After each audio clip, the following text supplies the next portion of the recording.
Hello everyone, नमस्कार। स्वागत है आपका लोधा जी क्लासेस के बीए प्लेटफॉर्म पर। दोस्तों, बीए सेकेंड ईयर में पॉलिटिकल साइंस के पेपर सेकेंड पर फिर से क्लासेस स्टार्ट होने जा रही है हमारी दोस्तों, जिसमें आज हम फिर से अपने सेशन को जो लास्ट में स्किप हमने कर दिया था उसको फिर से कंटिन्यू करने जा रहे हैं।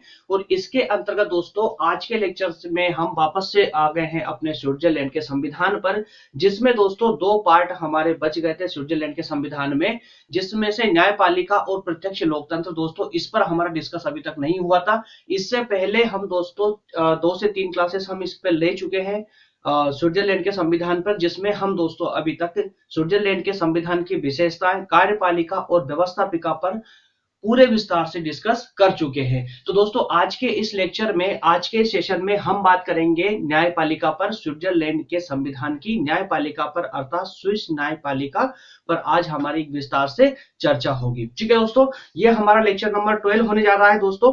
तो इसके अलावा जो भी हमारे दोस्त जो पहली बार हमारे इस प्लेटफॉर्म पर आए, जो पहली बार हमारी क्लासेस का लाभ ले रहे हैं, उनको मैं बताना चाहता हूं कि हमारे इस प्लेटफॉर्म पर बीए के सभी सब्जेक्टों को, बीए के फर्स्ट, सेकेंड और थर्ड ईयर के सभी सब्जेक्टों को आपके सिलेबस के अनुसार ही पूरे विस्तार के साथ पढ़ाया जाता है दोस्तों।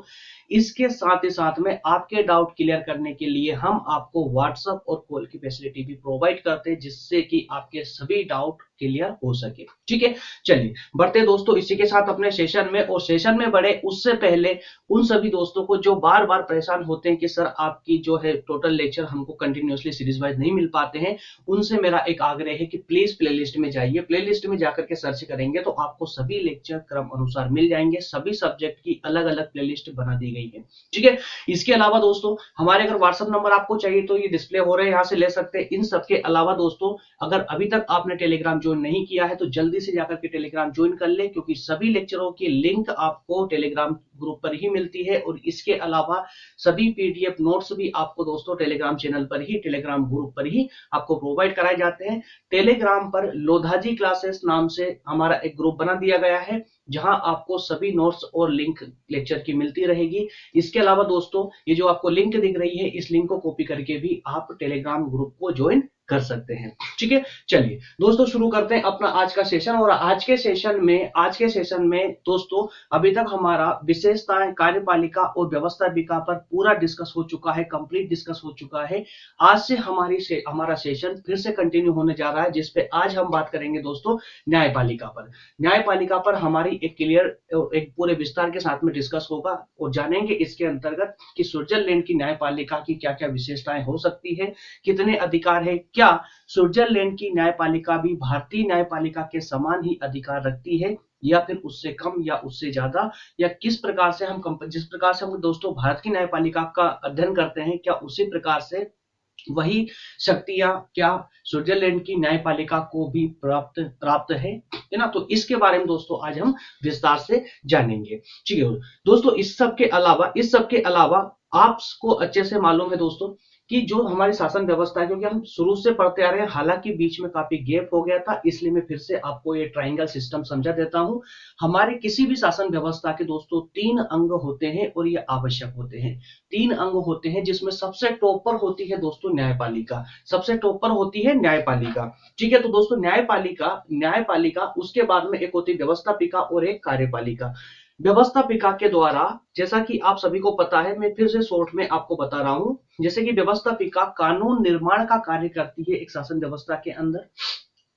कानून निर्माण का कार्य कौन करता है? व्यवस्थापिका करती है। इसके अलावा उस कानून निर्माण का, जो कानून बन के आता है, उसे उस समाज में अर्थात देश में संचालित करने का कार्य जो करती है दोस्तों, वो करती है आपकी कार्यपालिका। और उसी प्रकार से अगर सरकार के द्वारा, व्यवस्थापिका के द्वारा या फिर कार्यपालिका के द्वारा अगर किसी ऐसे कानून का निर्माण किया गया या संचालन किया गया समाज में जो नागरिकों के अधिकारों का हनन करता हो, तो उन कानून से नागरिकों की रक्षा करने का कार्य कौन करता है? तो वो करती है दोस्तों न्यायपालिका। इसीलिए इसे जो है शासन व्यवस्था के शीर्ष स्थल पर रखा गया है। शीर्ष स्थान इसको न्यायपालिका को प्राप्त है।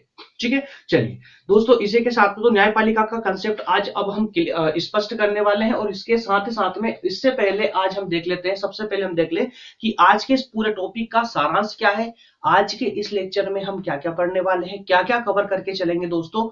तो हम आज के स्विट्जरलैंड के संविधान की न्यायपालिका के अंतर्गत हम 3 पॉइंटों के माध्यम से पूरी न्याय व्यवस्था को समझेंगे, स्विट्जरलैंड की न्याय व्यवस्था को समझने का प्रयास करेंगे। सबसे पहले दोस्तों हम इसके अंतर्गत बात करेंगे इसकी व्याख्या की। व्याख्या अर्थात की संपूर्ण रूप से पूरे विस्तार के साथ में हम ये जानेंगे कि स्विट्जरलैंड की जो न्यायपालिका है इसकी उत्पत्ति कैसे हुई होगी, क्या है ना, इसको कौन किस प्रकार के अधिकार प्राप्त है, या इसका एक सामान्य परिचय जिसे हम कह सकते हैं, एक सामान्य परिचय हम इसके अंतर्गत देखने का प्रयास करेंगे। उसके बाद दोस्तों सेकंड पॉइंट में हम देखेंगे कि इसका गठन कैसे हुआ है। स्विट्जरलैंड की न्यायपालिका का अर्थात सर्वोच्च न्यायालय का, जो स्विट्जरलैंड की न्यायपालिका हम सर्वोच्च न्यायालय को कहते हैं, तो सर्वोच्च न्यायालय का गठन कैसे हुआ है, किसके द्वारा इनके जो है न्यायाधीशों की नियुक्ति की जाती है या निर्वाचन होता है, किस प्रकार से आते हैं, इनके क्या वेतन भत्ते होते हैं, इन सब के बारे में हम इस पर बात करने वाले हैं। इसके बाद में दोस्तों लास्ट है पॉइंट नंबर 3 जिसमें हम बात करेंगे संघीय न्यायालय के क्षेत्राधिकार की,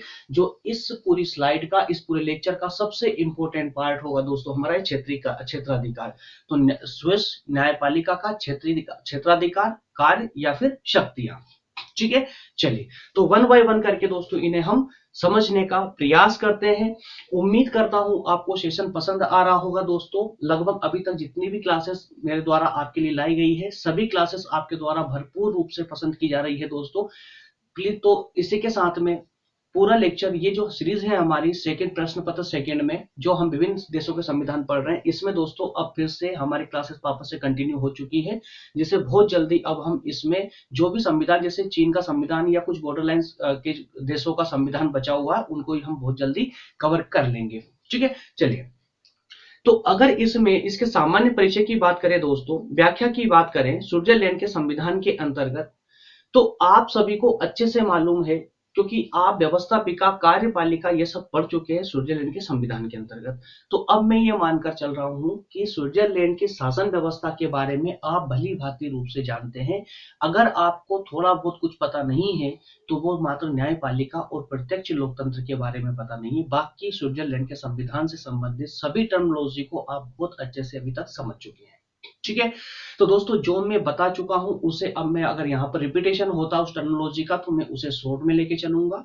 ठीक है ना, वो आपको याद होना चाहिए। चलिए तो अब हम बात कर रहे हैं स्विट्जरलैंड के संविधान के सामान्य परिचय की। तो इसके सामान्य परिचय के अंतर्गत देखेंगे कि जैसा कि आप सबको पता है कि स्विट्जरलैंड में जो शासन व्यवस्था है दोस्तों, वो संघात्मक शासन व्यवस्था है। कैसी शासन व्यवस्था है? संघात्मक शासन व्यवस्था है। अब ये आप भली भांति रूप से समझते हैं कि संघात्मक शासन व्यवस्था क्या है ना। संघात्मक शासन व्यवस्था है यह संघ और उसकी इकाइयों के मध्य। दोस्तों अब यहां पर थोड़ा सा ध्यान दीजिए, संघ और इकाइयों के मध्य। तो जब भी हम संघ की बात करेंगे तो संघ का मतलब यह केंद्र होता है, और इकाइयों की जब हम बात करेंगे तो इकाइयों का मतलब राज्य होता है, अगर भारत के परिप्रेक्ष्य में देखें तो। ठीक है, उसी प्रकार से जब हम स्विट्जरलैंड के परिप्रेक्ष्य में देखेंगे दोस्तों, तो वहां पर कैंटन और अर्ध कैंटनों में इसको विभाजित किया गया है। पूरे देश को, जो पूरे स्विट्जरलैंड को कैंटन और अर्ध कैंटनों में डिवाइड किया गया है। तो उसी प्रकार से दोस्तों यहाँ पर इकाइयां जो है वो कैंटन हो जाएंगी, है ना। तो यहाँ संघ और उसकी इकाइयों के बीच में जो कुछ भी विवाद हो सकते हैं, उन विवादों को सुलझाने के साथ ही साथ में संविधान की रक्षा करने का कार्य भी स्विट्जरलैंड की न्यायपालिका को ही सौंपा गया है। ठीक है, तो क्या कहा गया है, स्विट्जरलैंड की जो न्यायपालिका है वो न्यायपालिका के दो प्रमुख कार्य है कि अगर केंद्र और राज्यों के बीच में कोई विवाद होता है तो उसको सुलझाने का कार्य भी जो है वहां की न्यायपालिका करेगी, और इसके अलावा संविधान की रक्षा करने का कार्य भी कौन करेगी दोस्तों, न्यायपालिका ही करेगी। हालांकि इसके अलावा भी बहुत सारे अन्य और भी कार्य हैं। इसी के साथ में दोस्तों, इसी के साथ में 1848 में, ध्यान दीजिए यहाँ पर डेट पर, 1848 में दोस्तों संविधान में संघीय न्यायालय की स्थापना की गई थी। स्विट्जरलैंड में जो है 1848 में जो है संघीय न्यायालय की स्थापना कर दी गई थी, लेकिन इसे कोई विशेष अधिकार प्राप्त नहीं थे जिससे ये केंद्र की नीतियों में हस्तक्षेप कर सके। इसी कारण से दोस्तों, इसी कारण से इसमें काफी कमियां महसूस की जाती रही। कुछ संवैधानिक कार्य भी थे जो इसे करने का राइट नहीं था, अधिकार नहीं था। तो उन्हीं अधिकारों को ऐड करने के लिए, उन्हीं अधिकारों को बढ़ाने के लिए ही इसमें 1874 में, ये डेट आपको शो हो रही है दोस्तों, 1874 में एक संविधान में संशोधन किया गया। और उस संशोधन के द्वारा ये उसे अधिकार दिया गया कि क्षेत्रीय अधिकार क्षेत्र में भी, संघीय अधिकार क्षेत्र में भी अब जो है वो न्याय की स्थापना कर सकेगा। ठीक है। तो इसका मतलब क्या हुआ कि जब 1848 में जब संघीय न्यायपालिका आई थी, उस समय इसे केंद्र की अर्थात संघ की जो शक्तियां थी, संघ के जो कार्य थे, उसमें न्यायिक व्यवस्था स्थापित करने का अधिकार नहीं था। या ऐसा कह सकते हैं सिंपल भाषा में कि संघ के जितने भी कार्य थे उसमें हस्तक्षेप करने का अधिकार न्यायपालिका को नहीं था। और इसी कमी को पूरा करने के लिए 1874 में एक संविधान में संशोधन किया गया। और उस संशोधन के द्वारा उसे ये अधिकार दिया गया, अर्थात न्यायपालिका को ये अधिकार दिया गया कि अब वह केंद्र से संबंधित जो विवाद है, या कहे कि केंद्र में संबंधित जिस विवादों के कारण से न्याय व्यवस्था आहत है, उसे भी अब रक्षित कर सकती न्यायपालिका। ठीक। इन सब के अलावा दोस्तों इसके बाद भी कुछ संघीय कानून और कुछ संविधानेतर विकास के परिणाम स्वरूप सर्वोच्च न्यायालय की शक्तियों में फिर निरंतर वृद्धि होती रही। तो जब ये संविधान संशोधन हुआ, लेकिन उसके बाद में और भी कई सारे परिवर्तन हुए, और उन सभी परिवर्तनों ने न्यायपालिका की शक्तियों में वृद्धि करने का कार्य किया। ठीक है दोस्तों, तो ये व्याख्या जो हमारा एक पूरे टॉपिक का सारांश था, क्या आपको क्लियर हो पाया दोस्तों? इसी प्रकार से आपको एग्जाम में आंसर राइटिंग भी इसी प्रकार से करना है दोस्तों। जिस प्रकार से मैं आपके लिए स्लाइड लेकर आ रहा हूं, टॉपिक वाइज लेकर आ रहा हूं, उसी टॉपिक वाइज आपको आंसर राइटिंग, अगर आप आंसर राइटिंग करते हैं, इस प्रकार के कुछ डायग्रामों का सहारा लेकर के अगर आप आंसर राइटिंग करते हैं, तो नंबर आपसे कोई नहीं छीन सकता। आपको नंबर पूरे मिलने की पूरी उम्मीद बन जाती है। ठीक है, चलिए सेकंड पॉइंट था कि न्यायपालिका का गठन।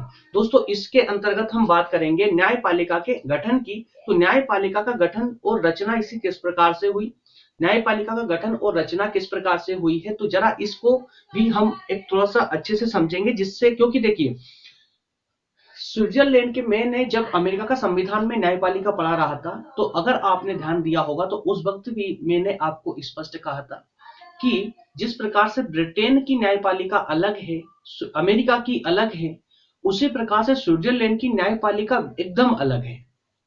ठीक है, अब एकदम अलग मतलब कार्य तो लगभग वही है, कुछ चेंजेसों को अगर हम इग्नोर कर दें, छोड़ दें, तो लगभग कार्य वही है, शक्तियां वही है। परंतु दोस्तों इसका जो स्टाफ है, स्टाफ अर्थात उनके जो न्यायाधीश है, इसकी जो रचना है, जो संरचना हुई है, इसकी जो संरचना है, उसमें काफी सारे परिवर्तन, ऐसे परिवर्तन देखने को मिलेंगे जो ना आपको अमेरिका के संविधान में देखने को मिले और ना ही आपको ब्रिटेन के संविधान में देखने को मिले। ठीक है, तो इसी के लिए दोस्तों इसका गठन और रचना पर भी आपको विशेष फोकस करते हुए चलना है। इसके गठन के अंतर्गत दोस्तों दो टॉपिकों पर विशेषकर हम बात करेंगे, योग्यता और वेतन में। हालांकि ये छोटी छोटी टर्मिनोलॉजी है, परंतु अगर आपको ऐसी टर्मिनोलॉजी याद होती है कि इसके वेतन, योग्यता क्या क्या होनी चाहिए, स्विट्जरलैंड की न्यायपालिका में न्यायाधीश बनने के लिए आपकी योग्यता क्या हो और उनको वेतन भत्ते किस प्रकार मिलेंगे, अगर इन टर्मिनोलॉजियों का आपको पता है, तो दोस्तों आपकी आंसर राइटिंग में और शक्ति बढ़ जाती है और इफेक्टिवनेस बढ़ जाती है।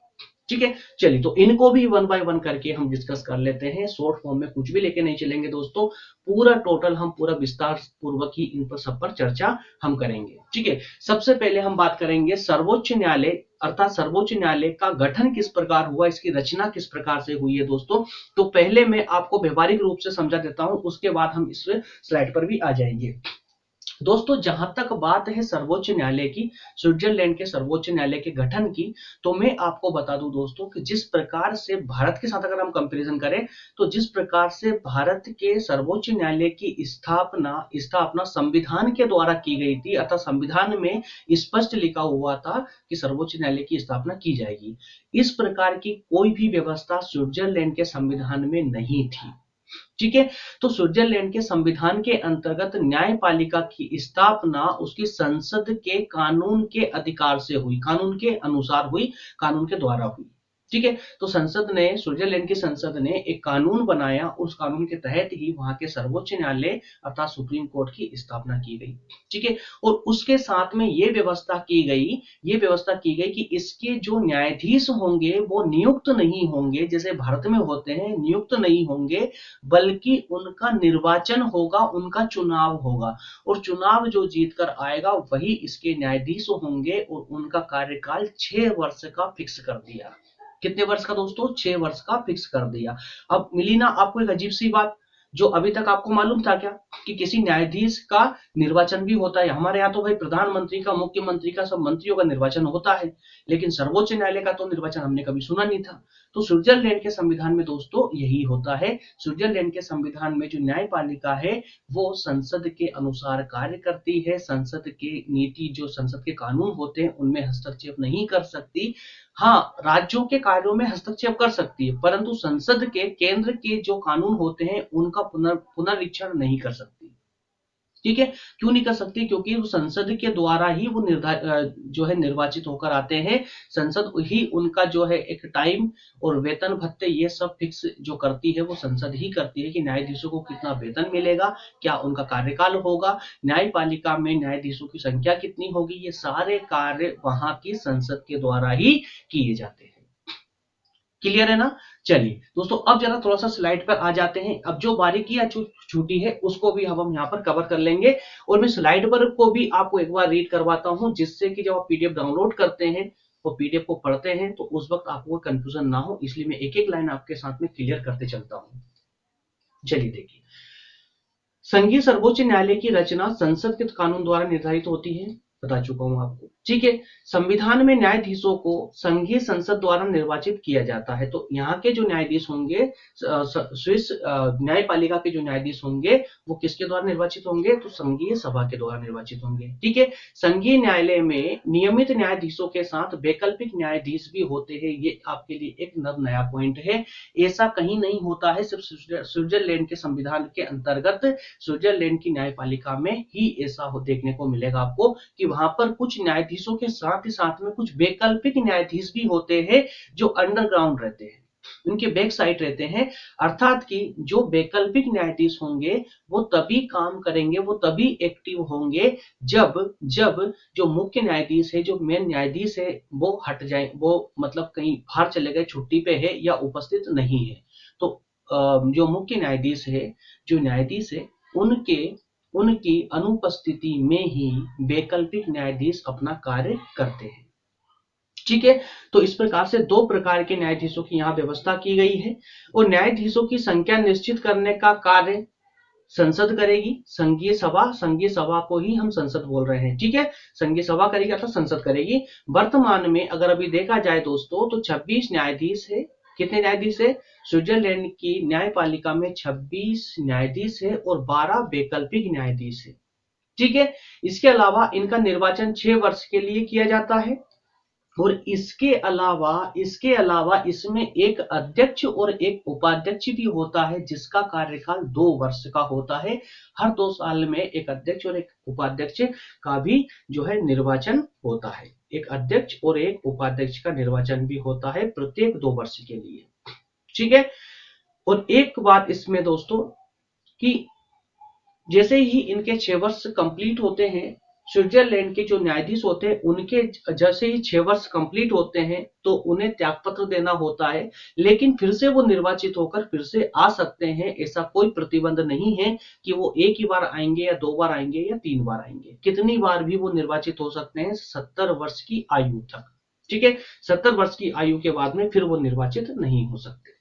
दोस्तों ये व्याख्या गठन और संरचना वाला कंसेप्ट क्लियर हुआ आपको? ठीक है। तो इसके बाद में अब थोड़ा सा हम देख लेते हैं, छोटा सा कंसेप्ट है योग्यताओं का, कि सर्वोच्च न्यायालय का न्यायाधीश बनने के लिए क्या क्या योग्यताएं उनके अंतर्गत किसी व्यक्ति में होनी चाहिए, जिससे कि वो सर्वोच्च न्यायालय का न्यायाधीश बन सके। तो दोस्तों स्विट्जरलैंड के संविधान में ऐसी कोई बात स्पष्ट तौर पर नहीं कही गई है कि इसके न्यायाधीशों की योग्यता क्या होगी, कोई उल्लेख नहीं है। संविधान में सिर्फ इतना कहा गया है, संविधान में सिर्फ इतना सा कहा गया है कि कोई भी नागरिक, कहां का नागरिक? स्विट्जरलैंड का नागरिक, तो कोई भी स्विट्जरलैंड का नागरिक जो प्रतिनिधि सभा दोस्तों, जब हमने व्यवस्थापिका पढ़ा था तब देखा था हमने प्रतिनिधि सभा कौन है, तो संसद का जो निम्न सदन है, जैसे भारत में लोकसभा, उसी प्रकार से स्विट्जरलैंड में उसी लोकसभा को प्रतिनिधि सभा कहा जाता है।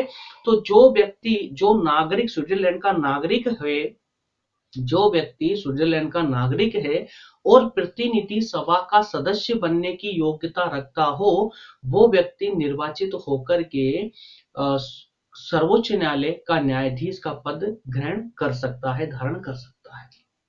ठीक है। इसके अलावा सिर्फ इसमें एक प्रतिबंध लगाया गया है कि इसमें जो भी न्यायाधीश होगा, वो न्यायाधीश जो है वो न्यायाधीश संसद का कोई सदस्य नहीं होना चाहिए।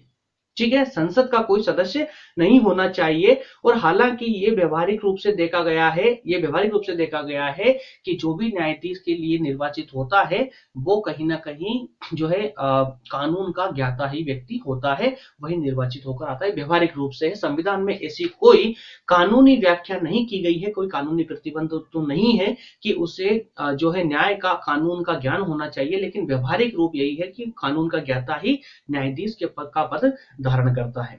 ठीक है। और इसके अलावा दोस्तों एक परंपरा और अपने आप चलते चलते विकसित हो चुकी है कि न्यायपालिका में 3 लोगों का तो प्रतिनिधित्व होगा ही होगा। और वो 3 लोग कौन है कि राजनीतिक दलों के कुछ सदस्य होंगे जो न्यायाधीश बनेंगे, राजनीतिक दलों के कुछ सदस्य होंगे। इसके अलावा प्रोटेस्टेंट होंगे जो सामाजिक कार्यकर्ता हो सकते हैं। कैथोलिक धर्म के जो ये 3 जो भाषाई लोग हैं, इनका प्रतिनिधित्व जो है न्यायपालिका में 100% होगा ही होगा। ये एक परंपरा बन चुकी है, मतलब एक कोई नियम नहीं है, कोई कानून तो नहीं है, परंतु एक परंपरा बन चुकी है। ठीक है। इसके अलावा वेतन में सिर्फ इतना ही कह सकते हैं कि इनके वेतन अर्थात न्यायाधीशों का वेतन जो है संसद के ऊपर निर्भर करता है। संसद कानून बना करके जितना वेतन उनके लिए निर्धारित कर देगी उतना वेतन उन्हें मिलेगा। और इसमें जो वैकल्पिक न्यायाधीश है उनको कोई वेतन प्राप्त नहीं होता है, उन्हें केवल सेवा कार्यकाल, जब वो कार्य करते हैं तो उस कार्यकाल के दौरान मात्र भत्ते प्राप्त होते हैं, इससे ज्यादा कुछ भी नहीं। ठीक है। बाकी सारे कार्य जो भी न्यायाधीश है उनके पेंशन हो, भत्ते हो या वेतन हो, कुछ भी, सब कुछ निर्धारित करने का कार्य संसद के पास ही जो है सुरक्षित है। ठीक है।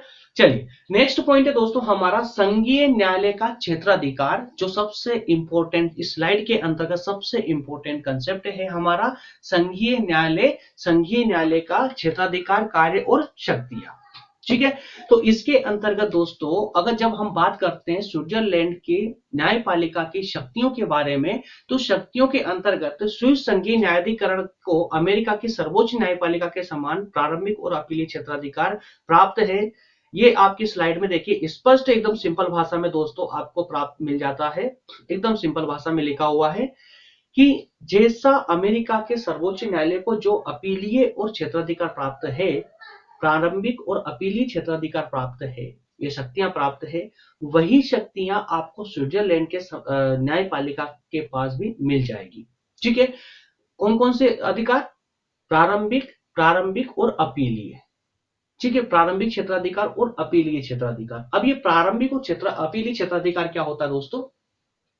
प्रारंभिक अपीलीय क्षेत्राधिकार और अपीलीय क्षेत्राधिकार दोनों में एक छोटा सा डिफरेंस है, और वो डिफरेंस ये है, थोड़ा सा समझ लीजिए। प्रारंभिक क्षेत्राधिकार का मतलब यह होता है कि कोई भी ऐसा वाद या कोई विवाद है जिसे डायरेक्टली उसको सुप्रीम कोर्ट ले जाया जा सके। जैसे कि आज जो समाज में छोटे मोटे वाद होते हैं, अगर हम भारत की बात करें, कोई छोटे मोटे वाद होते हैं, कोई झगड़े होते हैं, कोई विवाद होता है, कुछ भी एक कोई अपराध है, उसको लेकर के हम कहाँ जाएंगे दोस्तों? न्यायालय में जाएंगे। कौन से न्यायालय में जाते हैं? अधिकतर हम मध्यस्थ माफ कीजिएगा निम्न न्यायालय में जाते हैं, अधीनस्थ न्यायालयों में जाते हैं। ठीक है। लेकिन अगर उसी प्रकार से अगर जो अधीनस्थ न्यायालय हैं हमारे, अगर अधीनस्थ न्यायालय हमारे वाद को स्वीकार करने से मना कर देते हैं तो फिर हमें हाईकोर्ट जाने की अनुमति भी होती है, हम डायरेक्ट हाईकोर्ट में अपील कर सकते हैं। ठीक है। लेकिन दोस्तों हम किसी भी हर किसी वाद को लेकर के सुप्रीम कोर्ट नहीं जा सकते। सुप्रीम कोर्ट में कौन कौन से वाद को लेकर जाया जा सकता है, इसके लिए अलग से व्यवस्थाएं की गई है। ठीक है। तो इसी प्रकार की कुछ व्यवस्थाएं स्विट्जरलैंड में भी की गई है कि कुछ ऐसे वाद हो सकते हैं जिन्हें लेकर के आप सुप्रीम कोर्ट में सीधा जो है वहां की सर्वोच्च न्यायालय में जा सकते हैं। कहाँ की? स्विट्जरलैंड की सर्वोच्च न्यायालय में जाया जा सकता है। तो दोस्तों वही विवाद जो डायरेक्टली सर्वोच्च न्यायालय में सुनवाई के योग्य है, उन्हीं को हम बोलते हैं कि उस सर्वोच्च न्यायालय का वो प्रारंभिक क्षेत्राधिकार है, प्रारंभिक शक्तियां प्राप्त है। ठीक है। और जहां बात हम करेंगे अपीलीय क्षेत्राधिकार की या अपीलीय शक्तियों की, तो अपीलीय शक्तियों के अंतर्गत ये होता है दोस्तों कि अगर किसी अधीनस्थ न्यायालय ने किसी केस को रिजेक्ट कर दिया या कोई ऐसा निर्णय दे दिया जिससे सामने वाला पक्षकार सहमत नहीं था या सहमत नहीं है, तो वो उसके विरुद्ध में, उस निर्णय के विरुद्ध में सर्वोच्च न्यायालय में अपील कर सकता है कि साहब अधीनस्थ न्यायालय में ने जो है मेरे विरुद्ध में ये निर्णय दिया है जो कि उचित नहीं है। तो वो सर्वोच्च न्यायालय में फिर से अपील कर सकता है और फिर सर्वोच्च न्यायालय का जो निर्णय होगा वही अंतिम निर्णय माना जाएगा। तो ये होता है दोस्तों अपीलीय क्षेत्राधिकार। तो दोनों के बीच में डिफरेंस समझ आया आपको? प्रारंभिक क्षेत्राधिकार जो डायरेक्ट किसी मामले को सीधा सुप्रीम कोर्ट ले जाया जा सके, ठीक है, और अपीलीय क्षेत्राधिकार वो विवाद जिस पर किसी न्यायालय ने पहले से निर्णय दे दिया है और उससे वो पक्षकार सहमत नहीं है, इसलिए वो उसे लेकर के सुप्रीम कोर्ट चला गया। ठीक है। तो दोनों क्लियर हुआ ना? अब जरा आगे बढ़िए। तो इस प्रकार के जो है क्षेत्राधिकार जैसे अमेरिका के सुप्रीम कोर्ट को प्राप्त है, उसी प्रकार के क्षेत्राधिकार स्विट्जरलैंड के सुप्रीम कोर्ट को भी प्राप्त है। लेकिन दोस्तों इसको अर्थात स्विट्जरलैंड की न्यायपालिका को न्यायिक पुनरीक्षण का अधिकार प्राप्त नहीं है, न्यायिक पुनरावलोकन का अधिकार प्राप्त नहीं है। लेकिन देखिए न्यायिक पुनरावलोकन का अधिकार इसको प्राप्त इसलिए नहीं है क्योंकि इसकी स्थापना ही संघीय सभा के द्वारा की गई है। इसमें जो लोग बैठते हैं वो भी राजनीतिक दलों से बैठते हैं, सॉरी। ठीक है। तो इनको हालांकि केंद्र के द्वारा जो कानून बनते हैं उनका पुनरीक्षण करने का अधिकार तो नहीं है, लेकिन जो कैंटन है, जो राज्य है, उनके के द्वारा बनाए गए कानूनों का पुनरीक्षण करने का अधिकार इसको अवश्य प्राप्त है। ठीक है। तो पुनरीक्षण के बारे में, पुनरावलोकन के बारे में आप समझते हैं ना? चलिए, हो सकता है कोई दोस्त ना समझता हो तो मैं शॉर्ट में बता देता हूं। दोस्तों पुनरीक्षण का मतलब ये होता है कि सरकार जब कोई कानून बना करके लाती है, कानून बनाकर जब कार्यपालिका को सौंपती है और कार्यपालिका उसको समाज में लागू करती है, तो जब वो कानून बनकर के समाज में आता है, संचालित होता है, तब न्यायपालिका ये देखती है उस कानून के बारे में कि कहीं ये कानून नागरिकों के अधिकारों का उल्लंघन तो नहीं कर रहा है, या संविधान के आदेशों का उल्लंघन तो नहीं कर रहा है। तो अगर उल्लंघन करेगा, अगर वो कानून जो सरकार के द्वारा बनकर आया है, अगर वो संविधान या नागरिकों के अधिकारों का उल्लंघन करता है, तो न्यायपालिका उसे रद्द कर सकती है, उस कानून को रद्द कर सकती है। इसी अधिकार को बोलते हैं न्यायिक पुनरीक्षण या न्यायिक पुनरावलोकन। ठीक है। चलिए, तो दोस्तों इस प्रकार की, हालांकि केंद्र के मामले में तो न्यायपालिका को शक्ति वाली शक्ति प्राप्त नहीं है, लेकिन कैंटनों के अर्थात राज्यों के मामले में जो है इस न्यायपालिका को ये पूरी शक्ति प्राप्त है। ठीक है। तो सर्वोच्च न्यायालय का क्षेत्राधिकार निम्नलिखित मामलों में है। तो जरा कौन कौन से मामले में है, तो ये इसको जरा हम देख लेते हैं। एक सेकेंड।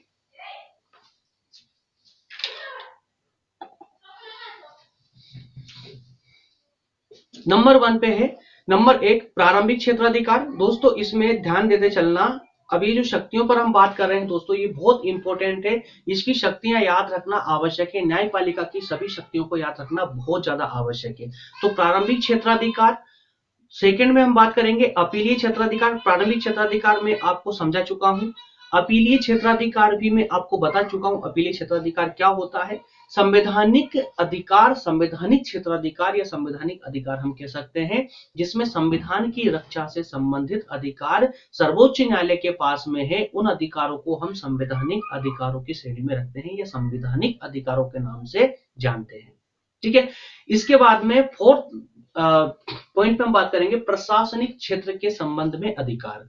प्रशासनिक क्षेत्र के संबंध में अधिकार अर्थात प्रशासनिक रूप से किस किस प्रकार के अधिकार सर्वोच्च न्यायालय को प्राप्त है, उन अधिकारों पर भी, अर्थात कुल मिलाकर के हम 4 प्रकार के अधिकारों पर यहां चर्चा करने जा रहे हैं। ठीक है, चलिए तो 1 बाय 1 करके दोस्तों इनको हम फिनिश करते हैं और इसी के साथ में हमारा लेक्चर भी हो जाएगा फिनिश। चलिए सबसे पहले हम बात करेंगे प्रारंभिक क्षेत्राधिकार के बारे में। तो दोस्तों जैसा कि आप सभी को अच्छे तरीके से पता है, अच्छे से पता है कि कानून व्यवस्था के अंतर्गत 2 प्रकार के वाद होते हैं। एक होता है सिविल वाद और एक होता है क्रिमिनल वाद। ठीक है, सिविल और क्रिमिनल 2 प्रकार के वाद होते हैं, 2 प्रकार के जो है विवाद होते हैं। तो इन 2 प्रकारों को दोस्तों हम हिंदी में कहते हैं, जो सिविल वाद होते हैं उनको कहते हैं दीवानी मामले। क्या कहते हैं? दीवानी मामले। और जो आपराधिक प्रकृति के वाद होते हैं उन्हें हम कहते हैं दोस्तों फौजदारी वाद या फौजदारी मामले।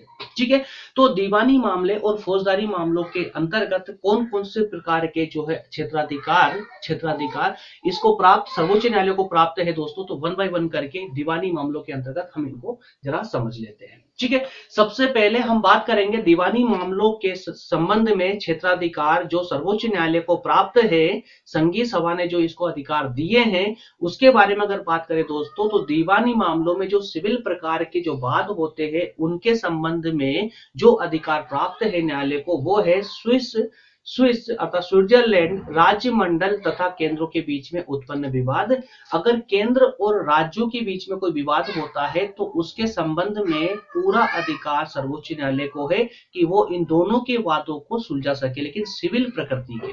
कौन से दोस्तों? सिविल प्रकृति के। ठीक है, इसके अलावा एक अधिकार इसके साथ में संघ, निगम या नागरिकों के बीच में भी अगर कोई विवाद है, अर्थात सरकार और नागरिकों के बीच में डायरेक्टली कोई विवाद है, तो भी ये कार्य सर्वोच्च न्यायालय पूरा करेगी। लेकिन इसमें एक शर्त रखी गई है कि इस प्रकार का जो भी सिविल वाद होगा उसकी राशि कम से कम 8,000 फ्रेंच से कम नहीं होना चाहिए, कम से कम 8,000 फ्रेंच तो हो। ठीक है, नेक्स्ट है कैंटन अर्थात राज्यों के बीच में राज्य अर्थात कैंटन है ना, याद है आपको अच्छे से, ज्यादा बोलने की जरूरत नहीं है। तो राज्यों के बीच में 2 या 2 से अधिक राज्यों के बीच में अगर किसी बात को लेकर कोई विवाद है तो उसको सुलझाने का कार्य भी यहाँ पर सर्वोच्च न्यायालय ही करेगा अर्थात स्विट्जरलैंड की जो है न्यायपालिका ही करेगी।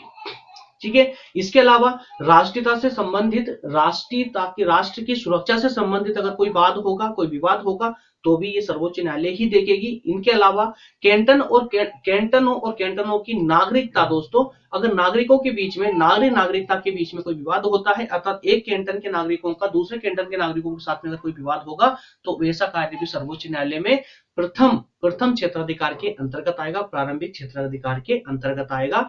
तो ये जो हम पूरे बात देख रहे हैं दोस्तों, अगर इस प्रकार की कोई भी समस्या होती है तो कोई भी व्यक्ति डायरेक्टली सीधे सुप्रीम कोर्ट जा सकता है, अर्थात न्यायपालिका जा सकता है। ठीक है, डायरेक्टली। तो ये वही वाद है जो 6 वाद मैं आपको दिखा रहा हूं यहाँ पर। ये 6 वाद वही वाद है जिनको लेकर के कोई भी व्यक्ति डायरेक्टली सुप्रीम कोर्ट जा सकता है, उसे किसी अधीनस्थ न्यायालय या हाई कोर्ट जाने की आवश्यकता नहीं है।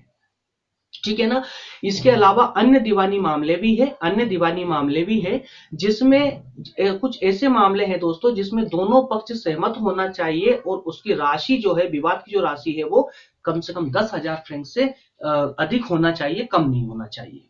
ठीक है, तो ये वो दीवानी मामले थे जिनको लेकर के कोई भी व्यक्ति या कोई राज्य कैंटन जो है सीधे सर्वोच्च न्यायालय की शरण ले सकता है इसमें निर्णय प्राप्त करने के लिए।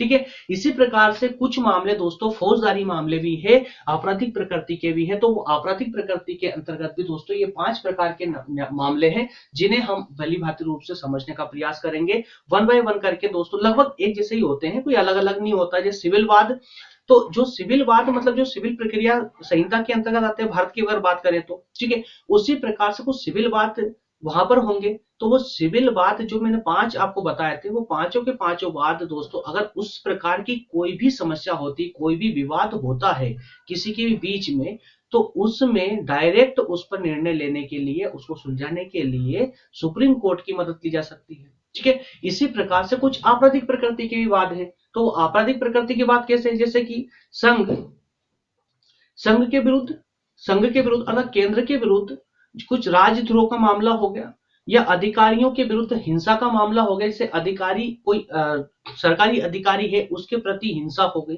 ठीक है, या फिर कोई राजद्रोह का मामला है, तो इस प्रकार के मामले में अब ये जो है आपराधिक प्रकृति में आएंगे, तो इस प्रकार के मामले में डायरेक्ट आप सुप्रीम कोर्ट की मदद ले सकते हैं। इसके अलावा अंतरराष्ट्रीय विधियों के जो अंतरराष्ट्रीय कानून है उसके मामले में भी आप सुप्रीम कोर्ट की मदद ले सकते हैं।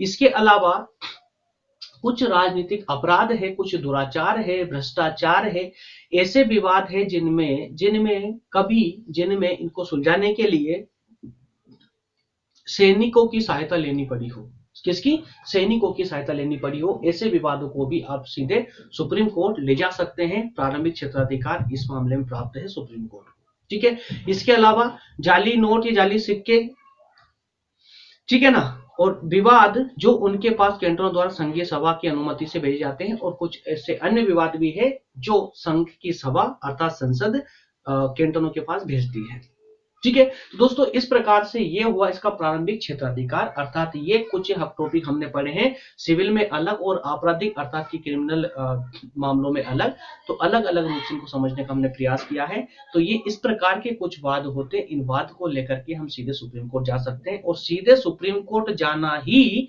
प्रारंभिक क्षेत्राधिकार कहलाता है, ठीक है। चलिए अब वापस आ जाते हैं नंबर 2 पर, जिसमें हम बात करेंगे अपीलीय क्षेत्राधिकार पर। और अपीलीय क्षेत्राधिकार अब आप अच्छे से समझ चुके हैं। अपीलीय क्षेत्राधिकार का मतलब क्या हुआ दोस्तों, कि किसी अधीनस्थ न्यायालय के द्वारा दिए गए निर्णय के विरुद्ध सर्वोच्च न्यायालय की शरण लेना ही अपीलीय क्षेत्राधिकार कहलाता है, ठीक है। तो ये अपीलीय क्षेत्राधिकार जो है सर्वोच्च न्यायालय को प्राप्त है, अधीनस्थ न्यायालय के द्वारा दिए गए निर्णय को वो अपने यहाँ बुलवा सकता है, या किसी और के द्वारा लाए गए निर्णय पर सुनवाई कर सकता है, और उसके बाद सर्वोच्च न्यायालय जो भी निर्णय देगा वही निर्णय अंतिम निर्णय कहलाएगा।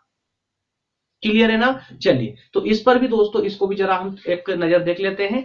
तो ऐसे कौन कौन से विवाद होते हैं जिन पर अपीलीय क्षेत्राधिकार प्राप्त है इसको? तो ऐसे विवाद जिनमें 10,000 फ्रैंक अथवा उससे अधिक की राशि का विवाद हो। कितना? 10,000 फ्रैंक, या 10,000 उसकी मुद्रा है दोस्तों, फ्रैंक, ठीक है, स्विट्जरलैंड की मुद्रा फ्रैंक।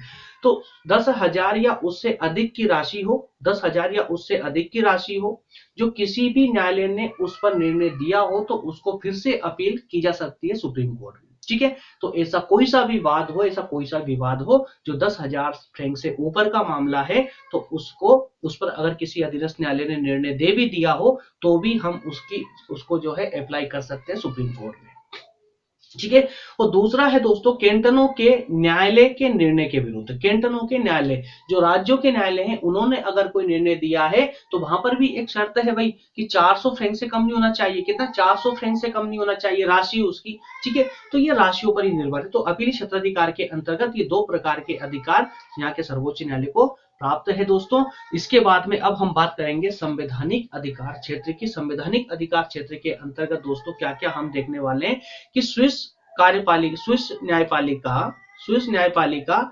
न्यायपालिका को संविधान की रक्षा का अधिकार अमेरिका और भारत के सर्वोच्च न्यायालय की तरह ही प्राप्त है। मतलब कि जैसा हमने प्रारंभ में ही इसको डिस्कस कर लिया था कि सर्वोच्च न्यायालय की जब हमने व्याख्या की थी तभी देख लिया था कि सर्वोच्च न्यायालय स्विट्जरलैंड का है, उसे अमेरिका के सर्वोच्च न्यायालय की तरह ही संविधान की रक्षा करने का अधिकार भी प्राप्त है। तो ये संविधान की रक्षा करता है। स्विस संघीय न्यायालय को न्यायिक पुनरावलोकन का अधिकार तो नहीं है, जैसा कि प्रारंभ में हमने डिस्कस किया था कि स्विट्जरलैंड का जो न्यायपालिका है उसे संघीय मामले में न्यायिक पुनरावलोकन की शक्ति नहीं है, लेकिन कैंटनों के मामले में उसे न्यायिक पुनरावलोकन की शक्ति प्राप्त है। और एकदम आसान भाषा में दोस्तों स्लाइड में भी लिखा हुआ है, जब आप पीडीएफ डाउनलोड करके पढ़ेंगे तो आपको कोई कंफ्यूजन नहीं आने वाली, एक ही बार में पूरा समझ आता चला जाएगा।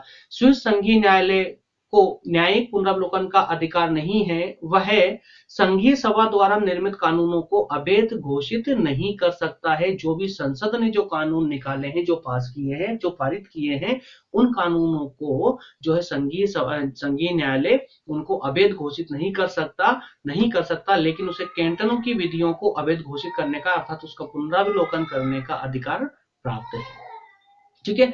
इसी प्रकार से विद्वानों का विचार है कि इस दृष्टि से कि भाई केंद्र के मामले में भले ही न्यायिक पुनरावलोकन की शक्ति प्राप्त नहीं हो इसको, लेकिन कैंटनों के मामले में से न्यायिक पुनरावलोकन की शक्ति प्राप्त है। तो इस आधार पर कुछ विचारकों ने कहा है कि इसे एक आंशिक रूप से कहा जा सकता है कि इसे न्यायिक पुनरावलोकन की शक्ति प्राप्त है। तो आंशिक ही हुई है, क्योंकि केंद्र के मामले में नहीं है और क्या राज्यों के मामले में है, तो यह आंशिक शक्ति होगी। ठीक है ना।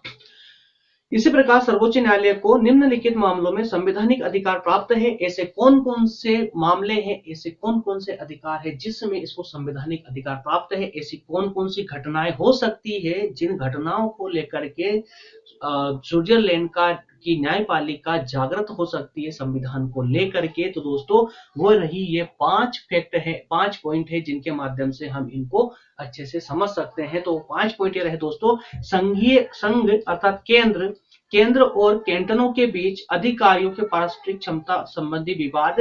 अगर कोई ऐसा विवाद होगा जो केंद्र और कैंटनों अर्थात राज्यों के अधिकारियों के मध्य में कोई ऐसा विवाद हो चुका है, तो दोस्तों वो मामला सीधे सुप्रीम कोर्ट जाएगा, सर्वोच्च न्यायालय जाएगा और वो देखेगा कि संविधान में क्या व्यवस्था इसके लिए की गई है। ठीक है।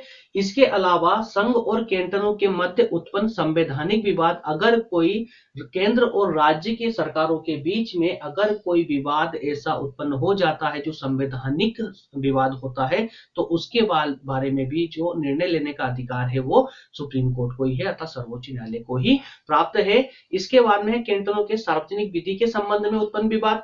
तो जो सार्वजनिक विधि है, जो कानून बनकर आते हैं सरकार के द्वारा, अगर वो संविधान का उल्लंघन करते हैं, कौन? कैंटनों के। लेकिन यार दोस्तों याद रखना यहाँ पर संसद के, संघीय सभा के नहीं बल्कि कैंटनों के द्वारा बनाए गए कानून जो अगर वो संविधान का उल्लंघन करते होंगे तो उसका न्यायिक पुनरावलोकन करने की शक्ति प्राप्त है ना न्यायपालिका को। तो उससे संबंधित कोई विवाद होगा तो वो भी सुप्रीम कोर्ट में जाएगा। इसके अलावा कैंटनों द्वारा नागरिकों के संवैधानिक अधिकारों का उल्लंघन करने संबंधी विवाद या कैंटनों के निर्वाचन और धार्मिक स्वतंत्रता संबंधी विवाद। तो इस प्रकार से दोस्तों ये 5 टाइप के विवाद है, 5 टाइप की जो है यहाँ पर प्रॉब्लम्स है जिनको लेकर के सुप्रीम कोर्ट एक्शन ले सकता है और ये इसको संविधान के द्वारा प्राप्त अधिकार है। ठीक है। तो संविधान से संबंधित अधिकार, माफ करना, संविधान द्वारा प्राप्त नहीं है बल्कि संघीय सभा के द्वारा यह अधिकार प्राप्त है, लेकिन संविधान से संबंधित अधिकार प्राप्त है कि संविधान की रक्षा किस प्रकार करता है। भाई क्वेश्चन भी तो हो सकता है कि स्विट्जरलैंड की न्यायपालिका संविधान की रक्षा किस प्रकार कर सकता है, तो ये पूरी स्लाइड है इस प्रकार से करता है। ठीक है ना। चलिए नेक्स्ट एंड लास्ट है प्रशासनिक क्षेत्राधिकार। दोस्तों प्रशासनिक क्षेत्राधिकार के अंतर्गत में थोड़ा साइड में हो जाता हूं, शायद ये छुप रहा होगा। ठीक है, थोड़ा इधर हो जाता हूं, देख लीजिए आप इसको। प्रशासनिक क्षेत्राधिकार के अंतर्गत दोस्तों संघीय न्यायाधिकरण को प्रारंभ में प्रशासनिक अधिकार प्राप्त थे, प्रारंभ में प्रशासनिक अधिकार प्राप्त नहीं थे। अब समझिए जरा इसको, जो प्रशासनिक अधिकार है दोस्तों, ये शुरू में इसको प्राप्त नहीं थे, बाद में इसे दिए गए। अब क्यों दिए जाते हैं, देखिए क्या होता है, जब भी कभी किसी संगठन की किसी की स्थापना की जाती है, चाहे वो न्यायिक संगठन हो या क्षेत्र जो है प्रशासनिक संगठन हो या फिर कोई विधायी संगठन, किसी प्रकार का संगठन या विभाग हो सकता है, उसकी जब स्थापना की जाती है दोस्तों, तो भविष्य से संबंधित सोच को निर्धारित करने के बाद ही की जाती है कि भविष्य में इसे कैसे मूवेबल होना है, कैसे फ्लक्चुएट होना है परिस्थितियों के अनुसार। ठीक है, तो परिस्थितियों के अनुसार वो उस विभाग में परिवर्तन भी हो सके, इसके साथ ही उसकी स्थापना की जाती है। इसी प्रकार से स्थापना स्विट्जरलैंड में भी न्यायपालिका की गई थी कि भाई जो न्यायाधिकरण की स्थापना प्रारंभ में की गई थी उसमें ये सुविधा नहीं थी उस समय कि वो प्रशासनिक क्षेत्र में हस्तक्षेप कर सके या प्रशासनिक क्षेत्र में न्याय की व्यवस्था कर सके। तो इस प्रकार की व्यवस्था ना होने के कारण ही दोस्तों इसमें 1914 में 1940 में एक संविधान में फिर से संशोधन किया गया और फिर उसको ये अधिकार दिया गया कि वो प्रशासनिक क्षेत्र में न्याय की स्थापना करे, जिससे इससे जो है संघीय और कैंटनों के प्रशासन से संबंधित प्रशासनिक विवाद और अनुशासन के मामलों का निर्णय करने का अधिकार भी इसको दिया गया कि कोई भी किसी भी प्रकार का प्रशासनिक विवाद अगर संघ और कैंटनों के बीच में उत्पन्न होता है, कौन सा प्रशासनिक विवाद भी तो भी उसको जो है ये सुलझा सकता है। प्रशासनिक विवाद अर्थात ही प्रशासनिक अधिकारियों के बीच में, या केंद्र राज्यों के प्रशासन के बीच में, या राज्य राज्यों के प्रशासन के बीच में किसी भी प्रकार का कोई विवाद अगर उत्पन्न होता है तो ये इसको सुलझाने का अधिकार न्यायपालिका को 1914 के संविधान संशोधन के द्वारा प्रदान किया गया था। ठीक है, तो दोस्तों संघीय न्यायाधिकरण प्रशासकीय न्यायालय के नाते से कुछ कार्य कर सकती है, और वो कार्य कौन कौन से हैं, तो फिर से 5 पॉइंट, फिर से 5 कार्य जो आपके सामने है। नंबर 1 पे है नागरिकों तथा सरकारी कर्मचारियों के मध्य अगर कोई झगड़ा होता है तो उनको निपटाने का कार्य कौन करेगा, जो नंबर पे देखना दोस्तों। हो सकता है कोई डाटा छुपे, है ना। तो नागरिकों और सरकारी कर्मचारियों के बीच में अगर कोई विवाद होगा तो उससे संबंधित कार्य, उसको निपटाने का कार्य कौन करेगा, उसके निपटान का कार्य सर्वोच्च न्यायालय। तो इसी को हम कहेंगे प्रशासनिक क्षेत्र का अधिकार। ठीक है, नागरिकों के बीच में और प्रशासनिक अधिकारियों के बीच में अगर कोई विवाद होगा तो उस विवाद को सॉल्व आउट करने का कार्य जो है वहां की न्यायपालिका ही करेगी, स्विट्जरलैंड की न्यायपालिका ही करती है। इसके अलावा लोक कर्मचारियों की कानूनी शक्ति और क्षेत्राधिकार की व्याख्या करना कि भाई जो आपके लोक अधिकारी अर्थात कि जो प्रशासनिक अधिकारी है उनके पास में कितने अधिकार है जो संविधान के द्वारा दिए गए हैं, तो इसको निर्धारित करने का कार्य, इसकी जांच पड़ताल करने का कार्य भी सर्वोच्च न्यायालय करती है, और इसे भी यहाँ पर प्रशासनिक अधिकार ही कहा गया है। ठीक है, नेक्स्ट थर्ड है सरकार के प्रशासकीय विभागों द्वारा दिए गए निर्णय के विरुद्ध अपील सुनना। तो कोई भी ऐसे निर्णय दोस्तों जो कुछ विभाग, सरकार के कुछ विभाग हैं, उन विभागों के द्वारा कोई निर्णय दिया जाता है, और अगर वो निर्णय नागरिकों के संविधान के विरुद्ध में दिया गया हो या देश के विरुद्ध में दिया गया हो तो उसका दोस्तों उसकी सुनवाई करना भी इसी का न्यायालय, सर्वोच्च न्यायालय का ही कार्य है। इसके अलावा दोस्तों करों से अर्थात टैक्स से संबंधित कोई मामला होगा तो उसकी सुनवाई भी यहीं पर सर्वोच्च न्यायालय में ही की जा सकती है। और संघीय न्यायाधिकरण प्रशासकीय विधि से संबंधित मामलों अर्थात प्रशासकीय विधि जो भी कानून होते हैं, कानून से संबंधित जो मामले होंगे उनसे संबंधित सुनवाई भी यहीं पर सर्वोच्च न्यायालय में ही की जा सकती है। ठीक है, तो दोस्तों इस प्रकार से हमारा आज का सेशन ये कंप्लीट होता है। अब जरा मुझे कमेंट करके बताइएगा कि इस सेशन में आपको कोई डाउट रहा है। हालांकि ये क्लासेस हमारी काफी दिनों बाद हुई है, हो सकता है आपने व्यवस्थापिका कार्यपालिका काफी पहले पढ़ी हो और इसमें थोड़ा सा इस लेक्चर को आने में टाइम लग गया है। इसके लिए मैं दोस्तों आप सभी से माफी चाहता हूं, क्योंकि फर्स्ट ईयर पे थोड़ा मेरा कंसंट्रेशन बढ़ चुका था। फर्स्ट ईयर वालों की एग्जाम, बच्चों की एग्जाम आ चुकी थी, उनकी तैयारी करवाना भी मेरा एक दायित्व था। चूंकि सेकेंड ईयर में एक ही सब्जेक्ट मेन था पॉलिटिकल साइंस, जो लगभग मैंने काफी कवर कर भी लिया था, लेकिन अब इतनी ज्यादा रिक्वायरमेंट आ चुकी थी स्विट्जरलैंड की न्यायपालिका। हालांकि न्यायपालिका के लिए कुछ ही स्टूडेंट्स ने मुझसे रिक्वायरमेंट की थी, लेकिन इसके आगे जो चीन का संविधान है, इसके अलावा और भी जो हमारे पड़ोसी देशों के संविधान है, उनके लिए भी काफी रिक्वायरमेंट है, काफी डिमांड है। तो उनके लिए भी दोस्तों हम बहुत जल्दी क्लासेस लेके आएंगे आप लोगों के लिए। ठीक है दोस्तों, तो आज का ये जो स्विट्जरलैंड के संविधान की न्यायपालिका वाला चैप्टर हमारा कंप्लीट होता है। स्विट्जरलैंड के संविधान के अंतर्गत एकमात्र टॉपिक और बचा हुआ दोस्तों, स्विट्जरलैंड के संविधान के अंतर्गत सिर्फ एक टॉपिक और बचा हुआ है जिसका नाम है प्रत्यक्ष लोकतंत्र। सिर्फ प्रत्यक्ष लोकतंत्र को और समझना है दोस्तों। जिस प्रकार से स्विट्जरलैंड की न्यायपालिका एकदम अलग थी, उसका गठन संरचना जो हुई थी वो एकदम अलग है, उसी प्रकार से दोस्तों जो लोकतंत्र है वो प्रत्यक्ष लोकतंत्र भी विश्व में एकदम अनोखा है। ठीक है, तो इसमें भी कुछ रोचक तथ्य आपको जानने को मिलेंगे। स्विट्जरलैंड के संविधान के अंतर्गत जो वहां के जो लोकतंत्र है, वहां पर उस लोकतंत्र में प्रत्यक्ष लोकतंत्र है, तो प्रत्यक्ष लोकतंत्र क्या होता है इसके बारे में भी डिस्कस करने को एक मौका मिलेगा हम लोगों को, और काफी अच्छे से जानने का एक मौका मिलेगा। ठीक है दोस्तों, तो मिलते हैं नेक्स्ट सेशन में जिसमें हम प्रत्यक्ष लोकतंत्र को लेकर आएंगे। तब तक के लिए आप सभी का बहुत बहुत धन्यवाद दोस्तों।